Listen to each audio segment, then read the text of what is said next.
നമസ്കാരം. Way to സയൻസിൻ്റെ മറ്റൊരു വീഡിയോ ക്ലാസ്സിലേക്ക് എല്ലാവർക്കും സ്വാഗതം. നമ്മൾ ഡിസ്കസ് ചെയ്തുകൊണ്ടിരിക്കുന്നത് 10ാം ക്ലാസ് ഫിസിക്സ് പാഠപുസ്തകത്തിലെ 3ാമത്തെ ചാപ്റ്ററായ ഇലക്ട്രോമാഗ്നറ്റിക് ഇൻഡക്ഷൻ എന്ന പാഠമാണ്. കഴിഞ്ഞ ക്ലാസ്സിൽ നമ്മൾ ഹൗസ് ഹോൾഡ് ഇലക്ട്രിഫിക്കേഷനെ കുറിച്ചാണ് പഠിച്ചത്. ഇന്നത്തെ ക്ലാസ്സിൽ നമ്മൾ പഠിക്കാൻ പോകുന്നത് ഗാർഹിക വൈദ്യുതി വിതരണത്തിൽ സുരക്ഷിതത്വം ഉറപ്പുവരുത്തുന്ന മാർഗ്ഗങ്ങൾ ഏതൊക്കെയാണെന്നാണ് നമ്മൾ പഠിക്കാൻ പോകുന്നത്. അതിൽ ആദ്യത്തേതാണ് സുരക്ഷാ ഫ്യൂസ് അഥവാ സേഫ്റ്റി ഫ്യൂസ് എന്ന് പറയുന്നത്.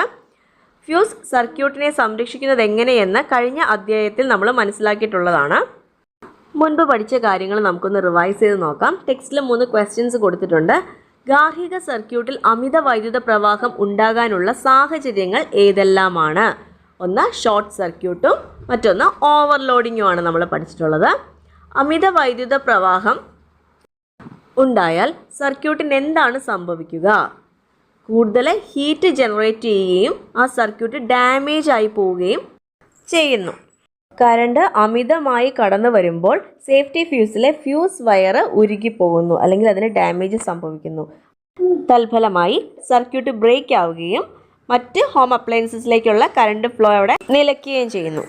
സർക്യൂട്ടിലെ അമിത വൈദ്യുത പ്രവാഹ സാധ്യതകൾ പരിഹരിച്ച ശേഷം അനുയോജ്യമായ ആംബിയറേജ് ഉള്ള ഫ്യൂസ് പുനഃസ്ഥാപിച്ചാൽ സർക്യൂട്ട് പൂർവ്വസ്ഥിതിയിലാവുകയും ചെയ്യുന്നു.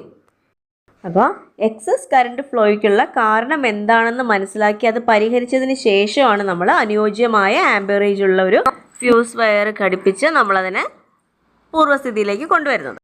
അടുത്തതായി നമുക്ക് സർക്യൂട്ട് ബ്രേക്കർ എന്താണെന്നും അതിൻ്റെ ആവശ്യകത ഹൗസ് ഹോൾഡ് ഇലക്ട്രിഫിക്കേഷനിൽ എന്താണെന്നും നമുക്ക് നോക്കാം.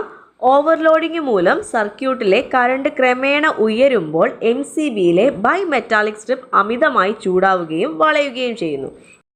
ഇതിൻ്റെ ഫലമായി സർക്യൂട്ട് ബ്രേക്കർ സ്വിച്ച് ഓഫായി വൈദ്യുത പ്രവാഹം വിച്ഛേദിക്കപ്പെടുന്നു. ഷോർട്ട് സർക്യൂട്ട് ഉണ്ടാവുകയാണെങ്കിൽ റിലേ കോയിലിൽ ഉണ്ടാവുന്ന കാന്തിക ബലത്തിൻ്റെ ഫലമായി MCB ട്രിപ്പ് ആവുന്നു. ആദ്യകാല ELCBയിൽ റിലേ കോയിലിൻ്റെ ഒരഗ്രം ഉപകരണത്തിൻ്റെ ലോഹ ചട്ടക്കൂടുമായും മറ്റേ അഗ്രം എർത്തിലേക്കും ബന്ധിപ്പിച്ചിരിക്കുന്നു. ഇൻസുലേഷൻ തകരാർ മൂലമോ മറ്റോ കറണ്ട് എർത്തിലേക്ക് ലീക്ക് ആയാൽ റിലേ കോയിലിൻ്റെ അഗ്രങ്ങൾക്കിടയിൽ ഒരു പൊട്ടൻഷ്യൽ വ്യത്യാസം ഉണ്ടാവുകയും തൽഫലമായി ഉണ്ടാവുന്ന കറണ്ട് ഒരു നിശ്ചിത പരിധിയിലധികമായാൽ റിലേയുടെ പ്രവർത്തന ഫലമായി ELCB ട്രിപ്പ് ആവുകയും ചെയ്യുന്നു. RCCBയിലാണെങ്കിൽ ഫേസ് കറണ്ടും ന്യൂട്രൽ കറണ്ടും തമ്മിലുള്ള വ്യത്യാസത്തിലൂടെ കറണ്ട് ലീക്ക് തിരിച്ചറിഞ്ഞ് സർക്യൂട്ട് വിച്ഛേദിക്കുന്ന സംവിധാനമാണ് ഉള്ളത്. ഈ പറഞ്ഞ MCB, ELCB, RCCBയെ കുറിച്ചൊക്കെ നമുക്ക് ഡീറ്റെയിൽ ആയിട്ടൊന്ന് നോക്കാം. MCB എന്താണ് നമുക്ക് ഡീറ്റെയിൽ ആയിട്ട് നോക്കാം. MCBയുടെ ഫുൾ ഫോം ആണ് മിനിയേച്ചർ സർക്യൂട്ട് ബ്രേക്കർ. അതുപോലെ ELCB earth leakage circuit breaker എന്നാണ് പറയുന്നത്. ഫ്യൂസിന് പകരമായി ശാഖാ സർക്യൂട്ടുകളിൽ ഉപയോഗിക്കുന്ന സംവിധാനമാണ് MCB. ഫ്യൂസിന് പകരമായിട്ട് നമ്മൾ ഉപയോഗിക്കുന്നതാണ് എന്ത്? MCB എന്ന് പറയുന്നത്. സർക്യൂട്ടിൽ ഷോർട്ട് സർക്യൂട്ട്, ഓവർലോഡ് എന്നിവ മൂലം അമിത വൈദ്യുത പ്രവാഹം ഉണ്ടാകുമ്പോൾ MCB സ്വിച്ച് സ്വയം നിയന്ത്രിതമായി സർക്യൂട്ട് വിച്ഛേദിക്കപ്പെടുന്നു. സർക്യൂട്ടിലെ പ്രശ്നം പരിഹരിച്ച ശേഷം MCB സ്വിച്ച് ഓണാക്കി സർക്യൂട്ട് പൂർവ്വസ്ഥിതിയിലാക്കാം. വൈദ്യുതിയുടെ താപഫലവും കാന്തിക ഫലവും ഉപയോഗപ്പെടുത്തിയാണ് MCB പ്രവർത്തിക്കുന്നത്. ഇനി ELCBയെ കുറിച്ച് നോക്കാം. Earth leakage circuit breaker. Insulation തകരാർ മൂലമോ മറ്റോ സർക്യൂട്ടിൽ കറണ്ട് ലീക്ക് ഉണ്ടായാൽ സർക്യൂട്ട് ഓട്ടോമാറ്റിക് ആയി വിച്ഛേദിക്കപ്പെടാൻ ELCB സഹായിക്കുന്നു. ഇതുമൂലം വൈദ്യുത സർക്യൂട്ടോ ഉപകരണമോ ആയി സമ്പർക്കത്തിൽ വരുന്നവർക്ക് ഷോക്ക് ഏൽക്കുന്നതല്ല. ELCBക്ക് പകരം കൂടുതൽ സുരക്ഷ ഉറപ്പുവരുത്തുന്ന RCCB ആണ് ഇപ്പോൾ ഉപയോഗിക്കുന്നത്. അതായത് റെസിഡ്യുവൽ കറണ്ട് സർക്യൂട്ട് ബ്രേക്കർ. ഇതാണ് ഇപ്പോൾ കൂടുതലായിട്ട് ഉപയോഗിക്കുന്നത്, കാരണം ഇത് കുറച്ചുകൂടെ അഡ്വാൻസ്ഡ് ആണ്. ഈ കാണുന്നതൊരു RCCB ആണ്. എന്തെങ്കിലും ഒരു ഡിഫക്റ്റ് സർക്യൂട്ടിൽ വന്നു കഴിഞ്ഞാൽ ഈ ബ്ലൂ കളറിലെ ട്രിപ്പ് താഴേക്ക് വീഴുന്നു. പിന്നീട് നമ്മൾ ആ ഇഷ്യൂ എന്താണെന്ന് കണ്ടുപിടിച്ചത് സോൾവ് ചെയ്തതിന് ശേഷം നമുക്ക് ഈ ട്രിപ്പ് യഥാസ്ഥാനത്തേക്ക് മുകളിലേക്ക് റീസെറ്റ് ചെയ്ത് വെക്കാവുന്നതാണ്. ഒരു ക്വസ്റ്റ്യൻ നോക്കാം. സാധാരണ ഫ്യൂസും MCBയും തമ്മിലുള്ള വ്യത്യാസങ്ങൾ എന്തൊക്കെയാണെന്നാണ് ചോദിച്ചിരിക്കുന്നത്. സാധാരണ ഫ്യൂസ് ആകുമ്പോൾ ഓവർലോഡിങ് വല്ലതും വരികയോ അല്ലെങ്കിൽ എക്സസ് ഫ്ലോ ഓഫ് കറണ്ട് ഉണ്ടാകുന്ന സമയത്തൊക്കെ ഫ്യൂസ് വയർ ഉരുകി പോവുകയും തൽഫലമായിട്ട് സർക്യൂട്ടിന് ബ്രേക്ക് വരികയും ചെയ്യുകയാണ് ചെയ്യുന്നത്. അങ്ങനെയുള്ള വയറിനെ നമ്മൾ ആ പ്രശ്നം എന്താണെന്ന് വെച്ചാൽ നോക്കി അത് പരിഹരിച്ചതിന് ശേഷം വേറൊരു ഫ്യൂസ് വയർ ഉപയോഗിച്ചുകൊണ്ട് നമുക്കതിനെ ഫ്യൂസ് വീണ്ടും കെട്ടി നമുക്ക് റീയൂസ് ചെയ്യാവുന്നതാണ്. ഇനി NCB ആണെന്നുണ്ടെങ്കിൽ ഓവർലോഡിങ്ങോ ഷോർട്ട് സർക്യൂട്ടോ ഒക്കെ ഉള്ള സമയത്ത് ഓട്ടോമാറ്റിക്കായിട്ട് അത് സ്വിച്ച് ഓഫ് ആവുകയും നമ്മൾ പിന്നീട് ആ സർക്യൂട്ടിലുള്ള പ്രോബ്ലം എന്താണെന്ന് മനസ്സിലാക്കി അത് ക്ലിയർ ചെയ്തതിന് ശേഷം നമുക്കത് വീണ്ടും ഓൺ ചെയ്യാവുന്നതാണ്. അപ്പോൾ നമുക്ക് റീസെറ്റ് ചെയ്യാൻ പറ്റുന്നതാണ് MCB എന്ന് പറയുന്നത്. നെക്സ്റ്റ് ക്വസ്റ്റ്യൻ, ഫ്യൂസിനെ അപേക്ഷിച്ച് MCBക്കുള്ള മേന്മ എന്താണെന്നാണ്. MCB കുറേ കൂടെ സെൻസിറ്റീവാണ്. ഫ്യൂസിനെക്കാട്ടിലും കുറച്ചും കൂടെ സെൻസിറ്റീവാണ് MCB എന്ന് പറയുന്നത്. അത് നമുക്ക് റീയൂസ് ചെയ്യാൻ പറ്റുന്നതാണ്. അടുത്ത ക്വസ്റ്റ്യൻ, സർക്യൂട്ടിൽ ELCB അല്ലെങ്കിൽ RCCBയുടെ ധർമ്മം എന്താണ്? സർക്യൂട്ട് ബ്രേക്ക് ചെയ്യാൻ സഹായിക്കുന്നവയാണ് ELCBയും RCCBയും ഒക്കെ. സർക്യൂട്ടിൽ ചെറിയ രീതിയിലെങ്കിലും ഒരു കറണ്ട് ലീക്കേജ് ഉണ്ട് എന്നുണ്ടെങ്കിൽ, ചിലപ്പോൾ ഫേസ് ലൈൻ്റെയൊക്കെ ഇൻസുലേഷനൊക്കെ ചിലപ്പോൾ പോയിട്ടുണ്ടെന്നുണ്ടെങ്കിൽ ആ ഭാഗത്തൊക്കെ നമ്മൾ കോണ്ടാക്റ്റ് വന്നു കഴിഞ്ഞാൽ ഷോക്ക് അടിക്കാനുള്ള സാധ്യതയുണ്ടല്ലേ. അപ്പോൾ അങ്ങനെ കറണ്ട് ലീക്കേജ് ഉള്ള ഭാഗങ്ങൾ സർക്യൂട്ടിലുണ്ടെന്നുണ്ടെങ്കിൽ എന്ത് സംഭവിക്കും? ഈ സർക്യൂട്ട് ബ്രേക്ക് ആകാനായിട്ട് സഹായിക്കുന്നതാണ് ELCBയും RCCBയും ഒക്കെ.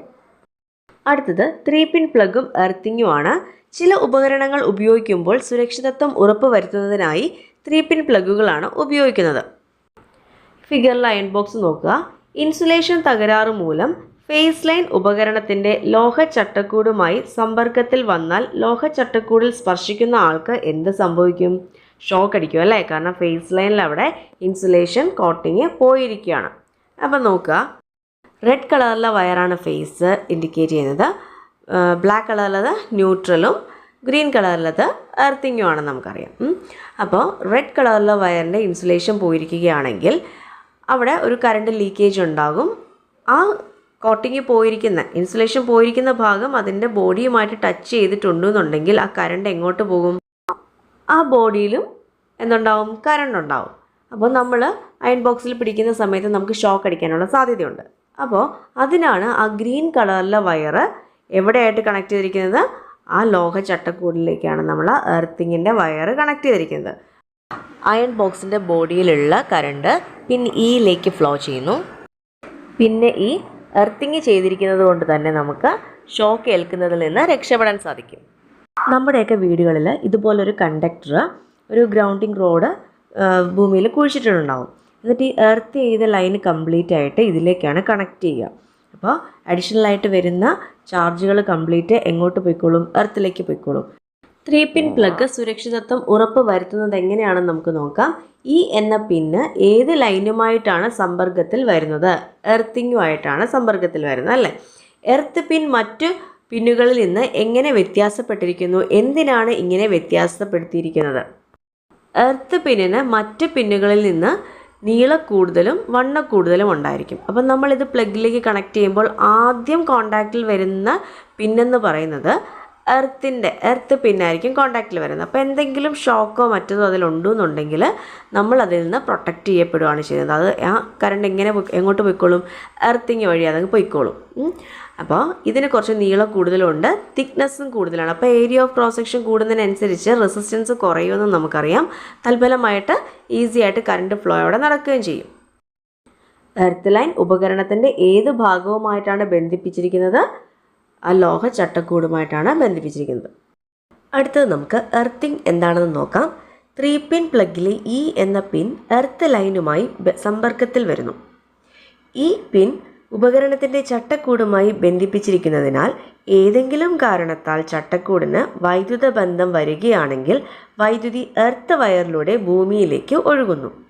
എർത്ത് വയർ കനം കൂടിയതിനാൽ പ്രതിരോധം കുറഞ്ഞ സർക്യൂട്ടിലൂടെ ഭൂമിയിലേക്ക് വൈദ്യുതിയുടെ ഒഴുക്കിൻ്റെ തീവ്രത കൂടുന്നു. തന്മൂലം ഫ്യൂസ് വയറിൽ ഉൽപ്പാദിപ്പിക്കപ്പെടുന്ന താപം വർദ്ധിച്ച് ഫ്യൂസ് വയർ ഉരുകിയോ ELCB പ്രവർത്തിച്ചോ വൈദ്യുത ബന്ധനം വിച്ഛേദിക്കപ്പെടുന്നു. ഇത് ഉപകരണത്തിൻ്റെയും അത് കൈകാര്യം ചെയ്യുന്ന ആളിൻ്റെയും സുരക്ഷ ഉറപ്പുവരുത്തുന്നു. എർത്ത് പിന്നിന് മറ്റ് 2 പിന്നുകളെ അപേക്ഷിച്ച് വണ്ണവും നീളവും കൂടുതലായിരിക്കും. നീളം കൂടിയതായതിനാൽ 3-പിൻ സോക്കറ്റിലേക്ക് ഘടിപ്പിക്കുമ്പോൾ എർത്ത് പിൻ സർക്യൂട്ടുമായി ആദ്യം സമ്പർക്കത്തിൽ വരികയും 3 പിൻ സോക്കറ്റിൽ നിന്ന് ഊരുമ്പോൾ എർത്ത് പിൻ അവസാനം സമ്പർക്കം വിച്ഛേദിക്കപ്പെടുകയും ചെയ്യുന്നതിനാൽ സർക്യൂട്ടിൽ പൂർണ്ണ സുരക്ഷ ഉറപ്പുവരുത്തുന്നു. നമ്മുടെ വീടുകളിൽ ലഭിക്കുന്ന വൈദ്യുതി AC ആണ്. എന്നാൽ പല ഉപകരണങ്ങളും DC-യിലാണ് പ്രവർത്തിക്കുന്നത്. മൊബൈൽ ഫോൺ ബാറ്ററിയിൽ നിന്ന് DC ആണ് നമുക്ക് ലഭിക്കുന്നത്. എന്നാൽ അത് ചാർജ് ചെയ്യുമ്പോൾ നമ്മൾ ഉപയോഗിക്കുന്നത് AC കറണ്ടാണ്. DC-യിൽ മാത്രം പ്രവർത്തിക്കുന്ന പല ഉപകരണങ്ങളും AC-യെ DC ആക്കി മാറ്റിയാണ് പ്രവർത്തിക്കുന്നത്. മൊബൈൽ ചാർജർ AC-യെ DC ആക്കുന്ന ഒരു ഉപകരണമാണ്. മൊബൈൽ ചാർജറിനുള്ളിലെ റെക്ടിഫയർ ആണ് AC ഇൻപുട്ടിനെ DC ഔട്ട്പുട്ടാക്കി കൺവേർട്ട് ചെയ്യാനായിട്ട് സഹായിക്കുന്നത്. ഏതൊക്കെയാണ് നമ്മുടെ വീട്ടിലെ AC-യിൽ പ്രവർത്തിക്കുന്ന ഉപകരണങ്ങൾ? ഫാന്, TV, ഫ്രിഡ്ജ്, മോട്ടറൊക്കെ. ഇനി DC-യിൽ പ്രവർത്തിക്കുന്നവയാണെങ്കിലോ കാൽക്കുലേറ്റർ, ടോർച്ച്, മൊബൈൽ റിമോട്ട് ഇവയൊക്കെ DC സപ്ലൈയിൽ പ്രവർത്തിക്കുന്നവയാണ്. AC-യെ DC ആക്കുന്ന ഒരു സംവിധാനമാണ് റെക്ടിഫയർ.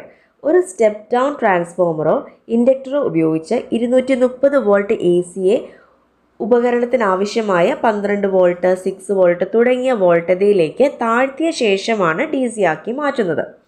ഡയോഡ് എന്നറിയപ്പെടുന്ന ഒരു ഇലക്ട്രോണിക് ഘടകമാണ് ഇതിലെ പ്രധാന ഭാഗം. ഇത് വൈദ്യുതിയെ ഒരു ദിശയിലേക്ക് മാത്രം കടത്തിവിടുന്നു. ഇത്തരത്തിലുള്ള റെക്ടിഫയറുകൾ കൂടാതെ വിവിധ ഇലക്ട്രോണിക് ഘടകങ്ങൾ ഉപയോഗിച്ചുള്ള റെക്ടിഫയറുകളാണ് ഇപ്പോൾ കൂടുതൽ പ്രചാരത്തിലുള്ളത്. ഗാർഹിക വൈദ്യുത സർക്യൂട്ടിൽ സുരക്ഷിതത്വം ഉറപ്പാക്കുന്ന വിവിധ രീതികൾ ഉണ്ടെന്ന് നമ്മൾ മനസ്സിലാക്കി. എന്നാലും വൈദ്യുത സർക്യൂട്ടുമായോ ഉപകരണങ്ങളുമായോ ഇടപഴകുമ്പോൾ നിർബന്ധമായും ചില മുൻകരുതലുകൾ പാലിക്കേണ്ടതുണ്ട്. ഇവ ഏതൊക്കെയാണെന്ന് നമുക്ക് അടുത്ത ക്ലാസ്സിൽ പഠിക്കാം. ഇന്നത്തെ ക്ലാസ് എല്ലാവർക്കും മനസ്സിലായി എന്നുണ്ടെങ്കിൽ, ഇൻഫോർമേറ്റീവ് ആയിരുന്നുണ്ടെങ്കിൽ സപ്പോർട്ട് ചെയ്യുക. താങ്ക്